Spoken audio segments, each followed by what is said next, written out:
আসসালামু আলাইকুম।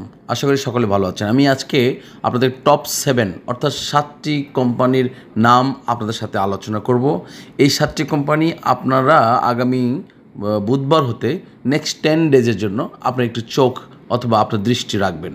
This 7 top 7 company just focus on for next 10 days. So এই ৭টি কোম্পানির দিকে আপনারা ফোকাস রাখবেন। আমি আপনার সাথে বিস্তারিত আলোচনা করছি। তার ১ নম্বরে আমি আলোচনায় নিয়ে যাচ্ছি ইসলামী ব্যাংক। ইসলামী ব্যাংকটা নিয়ে আমরা সাথে একটু আলোচনা করব। আচ্ছা, ইসলামী ব্যাংক আমরা এর আগে আপনার ইসলামী ব্যাংক যে আলোচনা করেছি সব কিছু তথ্য উপাত্ত আপনাদেরকে দিয়েছি, এটা আপনারা ভালো করে জানেন। আপনারা জানেন যে 2024-25 অর্থ বছরে ইসলামী ব্যাংক যে কত প্রফিট করেছে সেটা নিয়ে আপনাদের ভিডিও আছে, সেটা দেখবেন। পাশাপাশি আমরা এই টপ 7-এর মধ্যে ইসলামী ব্যাংকে সংযুক্ত করেছি, আপনি সেখানে সুদৃষ্টি রাখবেন। গত সোমবার এখানে হাত বদল হয়েছে 16,27,000 শেয়ার এখানে হাত বদল হয়েছে এবং দাম বৃদ্ধি পেয়েছে 3 টাকা 60 পয়সা, অর্থাৎ ক্লোজিং প্রাইস ছিল 40 টাকা 50 পয়সা। আপনারা আরেকটু বিষয়টা দেখুন, যেখানে ইসলামী ব্যাংকের গভর্নমেন্ট এবং ডিরেক্টরের জায়গাটা একটু দেখেন। ইনস্টিটিউট রয়েছে 74.82% এবং ফরেনার রয়েছে 17.89% এবং পাবলিক আছে রয়েছে 7.11%। এই জায়গাটা রয়েছে ইসলামী ব্যাংক। এবং ইসলামী ব্যাংক নিয়ে আরেকটি তথ্য এসেছে, সেটা হলো যে বাংলাদেশ ব্যাংক থেকে যে 9টি ব্যাংকের সম্পদ অনুসন্ধান করছে বা যাচাই বাছাই করছে, তার মধ্যে ইসলামী ব্যাংক রয়েছে। এবং আরেকটি তথ্যের সাথে ইসলামী ব্যাংক জড়িত রয়েছে, সেটা হচ্ছে যে ক্যাশ ফ্লো কমে যাওয়ার কারণে, ক্যাশ লিকুইডিটি কম থাকার কারণে বাংলাদেশ ব্যাংক থেকে যে প্রিন্ট করে টাকা ধার দেওয়া হচ্ছে তার মধ্যে ইসলামী ব্যাংক রয়েছে। বাট স্টিল আপনাকে আমি এই ইসলামী ব্যাংকের দিকে সুদৃষ্টি রাখার জন্য আহ্বান করছি। আপনারা একটা ইসলামী ব্যাংকের সাথে সুদৃষ্টি রাখতে পারেন বা আপনারা দৃষ্টি রাখতে পারেন বা দু একদিন দেখতে পারেন। এরপর আমরা আলোচনায় চলে যাচ্ছি বিএসসি। আমরা বিএসসি নিয়ে আপনাদের সাথে আলোচনা করেছি বরাবরের মতোই। আপনাদেরকে সবগুলো কোম্পানির সঠিক তথ্য উপাত্ত দেওয়ার চেষ্টা করেছিলাম। বিএসসি ব্যাপারে আপনাদেরকে বলেছি যে বাংলাদেশ শিপিং কর্পোরেশন এখানে 2টি জাহাজ তারা এখানে সংযুক্ত করতে চাচ্ছে এবং অলরেডি আগামী মাসে তারা একটি টেন্ডার ওপেনের মধ্য দিয়ে প্রক্রিয়া শুরু হবে এবং সিদ্ধান্ত নিয়েছে এবং সব কিছু হিসাব তারা দেখিয়েছে যে 2টি জাহাজ যদি তাদের বহরে যুক্ত হয় তাহলে সব খরচ বাদে বছরে প্রায় 200 কোটি টাকার বেশি তারা প্রফিট টেক করতে পারবে। এই বিষয় নিয়ে আমি প্রায় 2 মাস আগে থেকে সেভারাল টাইম আপনাদের বক্তব্য দিয়েছি, আপনাদের কথা বলেছি, বাট সিদ্ধান্ত ইজ ইয়োর্স। আপনি সব কিছু আপনার সিদ্ধান্ত নিয়েই আপনি কাজ করবেন, because invest is yours, profit is yours. যদি কখনও আপনি ভুল সিদ্ধান্ত নিয়ে ক্ষতিগ্রস্ত হন, so you will be the loser. So সুতরাং কখনোই এই সিদ্ধান্তের দিকে যাবেন না যে আমি লস দিয়ে বিক্রি করব। যখন আপনি এই সিদ্ধান্তের দিকে যাবেন তখন আপনার কিন্তু অনেক ক্ষেত্রে একটু ছেলে মানুষই আসবে। আর যখন আপনি মনে করবেন যে আমি তো লস দিয়ে বিক্রি করতে পারবো না, যেহেতু আমি আমার কাছে সেলফ কমিটমেন্ট করেছি, সুতরাং কেনার আগেও আপনি সেই মেজারমেন্ট বা মানদণ্ড দেখে ধীরে ধীরে কিনবেন, একবারে কখনোই কিনবেন না। সুতরাং একটু দেখুন, এই যে বিএসসি এখানে একটু দেখুন, এখানে লাস্ট 52 উইক্সের দাম রয়েছে 53 টাকা এবং সর্বোচ্চ ছিল 111 টাকা।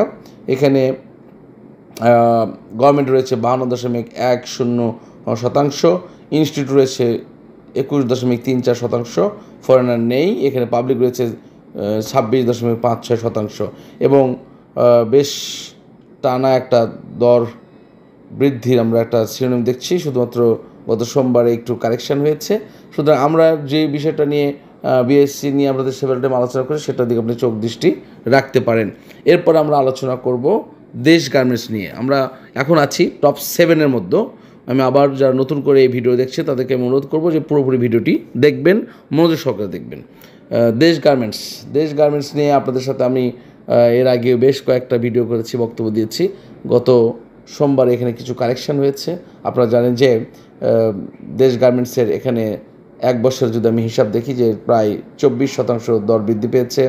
6 মাসে যদি আমি দেখি তাহলে প্লাস 33% অর্থাৎ পার্সেন্টেজ দর বৃদ্ধি পেয়েছে। 3 মাসে যদি আমি দেখি প্লাস 46% এখানে দর বৃদ্ধি হয়েছে। 30 ডেজ যদি আমি দেখি প্রায় 60% এখানে বৃদ্ধি পেয়েছে। সুতরাং দেশ গার্মেন্টসের ব্যাপারে আপনার একটু সতর্ক অবস্থানে থাকবেন, বাট আপনি এই নেক্সট 10 ডেজের দিকে আপনি সুদৃষ্টি বা আপনার দৃষ্টি রাখতে পারেন। সুতরাং এখানে ডিরেক্টর রয়েছে 54.99% এবং গভর্নমেন্টের এখানে নেই। এখানে ইনস্টিটিউট রয়েছে 3.11%, ফরেন নেই এবং পাবলিক রয়েছে 41.9 0% পাবলিক রয়েছে। এবং লাস্ট 52 উইক্সের এখানে ছিল সর্বনিম্ন দাম ছিল 56.6 এবং সর্বোচ্চ ছিল 115 অর্থাৎ 115, এখানে সর্বোচ্চ ছিল 115। এবং যদি আমি প্রাইস টেবিলটা আপনাদের একটু দেখাই, দেখুন প্রাইস টেবিলটা দেশ গার্মেন্টসের বেশ ভালো দর বৃদ্ধি পেয়েছে র্যাপিডলি এবং খুব অল্প সময়ে দাম কিছু কমে গেছে। আমরা গত 24শে জুনে আমরা একটা দাম কম পেয়েছিলাম, 25শে জুনে দাম কম পেয়েছিলাম এবং 30শে জুনে এসে কিছুটা ভালো একটা দাম পতন হয়েছে। সেই জায়গাতে হয়তো অনেকেই আবার সংগ্রহ করেছেন, যারা প্রফিট নিয়েছেন বের হয়েছেন, আবার যারা নতুন করে সংযুক্ত হতে পেরেছেন। সুতরাং দেশ গার্মেন্টসে আমি আলোচনার মধ্যে রেখেছিলাম। এরপর আমরা চলে যাব ব্র্যাক ব্যাংকে। একটু সাথে থাকবেন, মনোযোগ দিয়ে একটু ভিডিওটি দেখবেন। আমরা আশা করছি আপনারা ভালো কিছু তথ্য পাবেন এখান থেকে। ব্র্যাক ব্যাংক,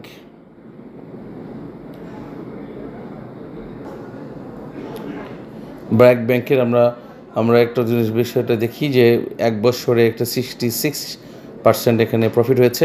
আমরা কিন্তু ব্র্যাক ব্যাংক নিয়ে আপনাদের কাছে প্রায় 2 থেকে 3 মাস আগেও আপনাদেরকে ব্র্যাক ব্যাংক নিয়ে বক্তব্য দিয়েছি, সেভারাল টাইম বক্তব্য দিয়েছি। তারপরও আজকে আবার আমরা টপ 7 মধ্যে সংযুক্ত করেছি।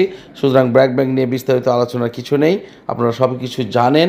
তারপরেও আমরা এই তালিকায় সংযুক্ত করেছি ব্র্যাক ব্যাংক, এটা আপনারা দেখবেন। এরপর আমরা আলোচনায় যাব লিগ্যাসি ফুটওয়্যার। এখানে আমরা চলে যাব লিগ্যাসি ফুটওয়্যারে। একটু সাথে থাকুন, আমরা বিষয়টা নিয়ে একটু আলোচনা করছি আপনাদের সাথে। এর পরবর্তীতে আপনাদের সাথে আরও এটা নিয়ে বিস্তারিত আলোচনা করব যে what we suppose to do.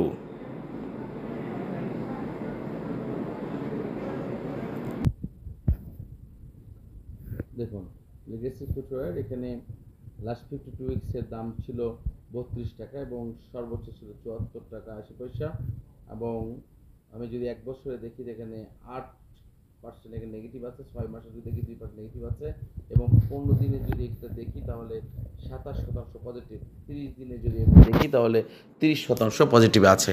সবচেয়ে গুরুত্বপূর্ণ বিষয় হচ্ছে যে লিগ্যাসি ফুটওয়্যারের ব্যাপারে আমরা যে একটা ভিডিও করেছি আজ থেকে 4-5 দিন আগে, সেটা হচ্ছে যে চায়নার সঙ্গে তাদের একটা চুক্তিবদ্ধ হয়েছে যে লিগ্যাসি ফুটওয়্যারের মাধ্যমে তারা চায়নাতে জুতা রপ্তানি করতে পারবে। সুতরাং লিগ্যাসি ফুডের দিকে আপনারা সুদৃষ্টি রাখতে পারেন। আমরা এখন পরে আলোচনা চলে যাব লাভেলো আইসক্রিম। এটা নিয়ে আমরা বেশ কয়েকবার টপ লিস্টের মধ্যে, টপ 20-র মধ্যে রেখেছি, টপ 10-এর মধ্যে রেখেছি। এটা নিয়ে আলোচনার জন্য আপনাদের সাথে বেশ কয়েকবার আমি বিস্তারিত আলোচনা করেছি লাভেলো আইসক্রিম নিয়ে। তারপর আজকেও আবার আপনাদের সাথে এটা নিয়ে একটু খোলামেলা আলোচনা করব। সেখানে দেখুন এখানে 1 বছরে 14% দর বৃদ্ধি পেয়েছে, 6 মাসে যদি দেখি 14%, 3 মাসে হলো 18%, 30 দিনে যদি দেখি 23% এবং 15 ডেজে দেখি 3% দর বৃদ্ধি হয়েছে। এখানে সর্বনিম্ন ছিল লাস্ট 52 উইক্সে 68 টাকা এবং সর্বোচ্চ ছিল 110। সো এই জায়গায় আমরা একটু দেখি প্রাইস টেবিলে 25শে জুন থেকে আর দরপতন শুরু হয়েছে। আমরা এই জন্য এটা দিয়েছি যে ভালো একটা দরপতন হয়েছে, যদি এখান থেকে টার্ন নেওয়ার সুযোগ থাকে, কারণ 25 জুন থেকে প্রায় 10 টাকা 12 টাকা দাম কমে গেছে। এর আগে দাম কিছুটা বৃদ্ধি পেয়েছে এই জায়গাটায়। 27শে মে থেকে দর বৃদ্ধি শুরু হয়েছিল এবং এসে 30শে জুন পর্যন্ত এর দরপতনে এসে সর্বশেষ হলটের মতো 5 টাকা 40 পয়সা নেগেটিভ হয়েছে। সুতরাং বেশ নেগেটিভ হওয়ার পর আবার একটা পজিটিভ দিকে টার্ন নিতে পারে, যার কারণে আপনাদেরকে আমি বিষয়টার চোখ রাখার জন্য অনুরোধ করেছি। বাট একেবারে সব কিছু মানে উপেক্ষা করে কোনো কিছু সিদ্ধান্ত নেওয়ার দরকার নেই, আপনার সিদ্ধান্ত আপনি নিতে পারেন।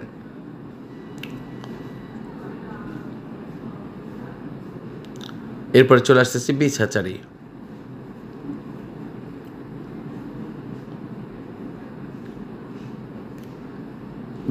চলে আসছি।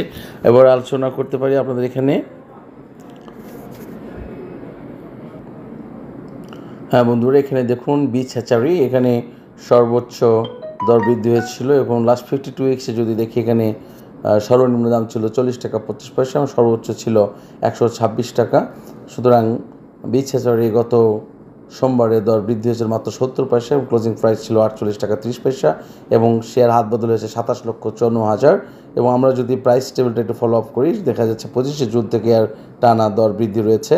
আমি আপনাদেরকে এই টপ 20-র মধ্যেও এটা রেখেছিলাম, টপ 10-এর মধ্যে রেখেছিলাম, আজকে আমি টপ 7-এর মধ্যেও এটা রাখলাম। সুতরাং আপনাদের সব কিছুর মধ্যেই এটাকে আমরা আলোচনার টেবিলে রেখে দিলাম। সকলের জন্য ধন্যবাদ।